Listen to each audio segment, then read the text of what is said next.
assis sur une roue de son camion. Ce chauffeur est dépité. Son trajet s'est brusquement arrêté en Banga à cause d'une panne inattendue de son véhicule.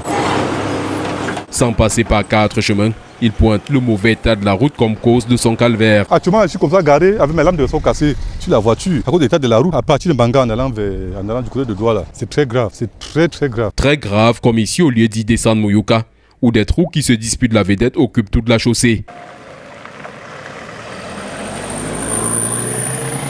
La partie de la route nationale numéro 5 qui traverse le centre-ville de Banga n'affiche pas meilleure mine.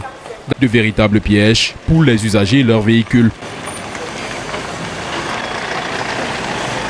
En saison pluvieuse comme ça, quand tu ne maîtrises pas la route, quand il pleut, l'eau vient cette année là, tu te dis que l'état est bien. Mais si tu arrives un peu brusquement là, tu tombes là, les lames sont parties, les pneus et le roulement. Vraiment, on ne s'en sort pas avec ces routes. J'ai déjà eu ce problème-là 3 fois en 2 mois, 3 éclatements de roue, surtout sur le tronçon Banga. Quand tu fais tes 2 voyages là, tu arrives à la maison, tu n'arrives même pas, tu sens mal au point où tu ne t'en sors plus. La voiture là, si mon patron n'était pas quelqu'un qui a ses moyens, c'est qu'on a garé cette voiture. C'est tout, ça fait casser l'âme de ressort, les pannes de part et d'autre. C'est ça que je suis garé comme ça, à cause de la panne. Vraiment. Tellement de trous et des nids de poules usent nos véhicules. Et ça fatigue nos pneus. Donc vraiment, nous sommes vraiment fatigués. Dans le temps, on pouvait partir au garage 1 fois par semaine.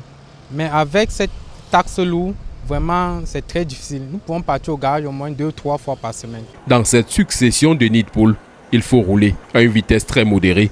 Et le temps consacré pour le trajet Banga-Douala a drastiquement augmenté. C'est terrible. Moi, je charge la Tanguy, je fais pratiquement 3 heures de temps avant d'arriver à Douala. Sur un tronçon moins de 70 km. Et avec la marchandise que nous portons là, quand c'est défectueux, on nous donne le tort alors que c'est l'état de la route. Alors que les usagers crient leur misère et appellent à la réhabilitation de cette route, l'État a plutôt choisi de leur offrir un péage automatique.